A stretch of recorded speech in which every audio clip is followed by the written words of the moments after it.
What's up, my people? Welcome back to the Voice of Willpower. I'm Will Powers, and this is my voice.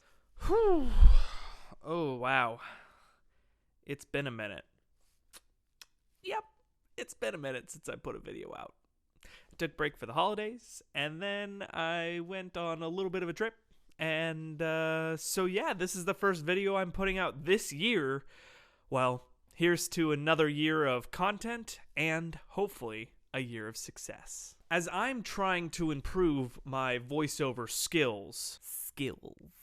As I've been doing a lot of research into the voice actor, voiceover industry, I've been trying to figure out, what do the professionals do in this business?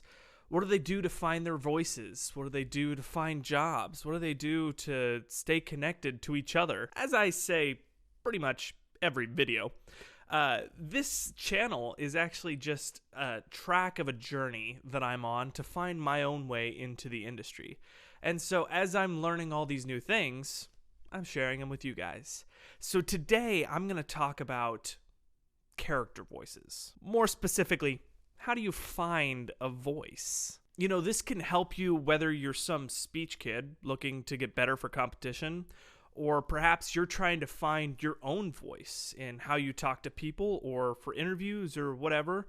Or perhaps you're on the same journey as I am, looking to go into voice acting, or just trying to create content for people, like trying to find the voice that is best for your character. I realized while I was making my last video, the one where I was auditioning for different roles on a website called Backstage Voice Actor or something like that. I realized I didn't actually have that much of a system. I was just making up as I go, and some of my voices I liked, and then some of them I didn't like so much. So this is something to help me as I'm getting a small description of a character, or maybe just a picture of that character, to determine, what am I going to do with this voice? Where is this voice going to come from? So to help myself, and potentially even help you, I've come up with 3 different things that you should take into account when you are trying to create that character voice.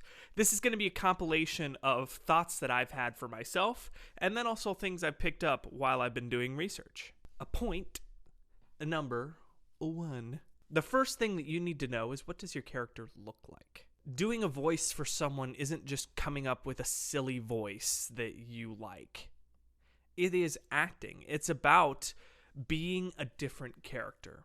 And fundamentally, being able to come up with a voice for that character means that you have to know what they look like and how they will interact in situations. Know what your character's body language is going to be. How are they going to sit? Are they going to slouch? Are they sitting straight up? You want to try and emulate the posture of your character as much as you can to create the voice, because the way that your body is shaped influences the way the sound comes out of your mouth. That's right, Mr. Beach. I did pay attention in choir class. Not only the posture of your character, but also the shape of your mouth. Does your character have a very little mouth, or do they have a big mouth? These little details on how you shape your mouth and the facial expressions that you make really make a difference in the character voices that you can create. When you sit up straight, you have much more room to breathe in, and it gives you those deep voices that you want. When you're slouched, it kind of cuts off your airways, and it can give you that airy sound that you might be looking for. 1. This is 2, the second thing that you should be taking into account. Now, this one is kind of cheating because it's actually 3 different things. There's this book that was written by a couple of voice actors called Voice.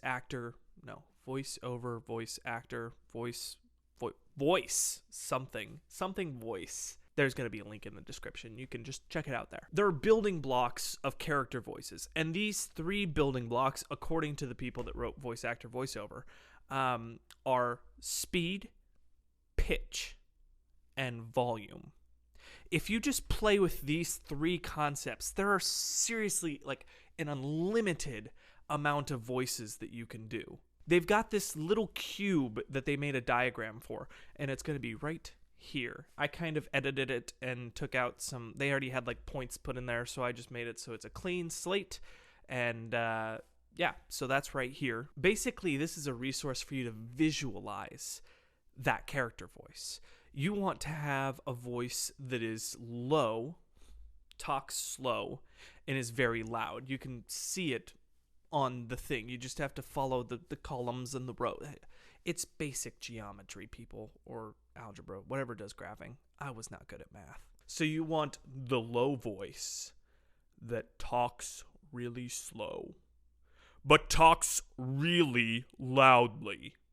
A low voice that talks slow and loudly. Or maybe that's not the character you're looking for. Maybe you're looking for something that's very high-pitched, but talks really fast, but talks really softly. I'm a very high-pitched, talking very softly, but talking very fast. I can go through my subjects really fast. I can go through anyone I want to talk about, but I don't know what I'm saying right now because I didn't write this part in my script. The third thing you want to take into account. Everyone has little sounds that they make with their mouth. Like, this could be anything from like a lisp. You could talk with a lisp, and it creates a very distinct voice that you can use. Or you could do a side lisp. You see, the side of the mouth never really closes, and it leaves the sound that you get with your voice. Maybe you have a little bit of extra spit in your mouth, and all the spit makes you talk a little bit differently. Another thing to think about with noise is like the Batman voice. Like, I'm talking to you. I'm talking with so much sound. I'm talking with gravel. Is my mic even on? Okay, my mic is on. I was really worried there for a second. I'm gonna have to re-record this video. I don't want to have to do that. That's gonna be all for today's video. Again, these thoughts were things that I've picked up from doing research on the subjects at hand, and then also things that I've just been kind of thinking about and trying to add myself. As I'm creating character voices for this D&D podcast I'm working on, this has been a huge resource. It's been very helpful for me. Thank you so much for watching today. I really do appreciate you watching these videos. It really means a lot to me. I've had so many people ask me where I've been all this time, and that's really, really encouraging. So please, keep me accountable. Keep reaching out to me if you don't see a video out. And if you wouldn't mind, just like this video or share it with your friends. I'm really trying to start to get out there, and it's hard getting started, not gonna lie. And it's been nice not making videos for a little bit, but I'm glad I'm getting back into it. And just you sharing this video can mean so much to me. So please share it with your friends, share it with your family. Just leave a comment, a like, whatever you leave. I'm gonna appreciate it. And I'll see your faces later.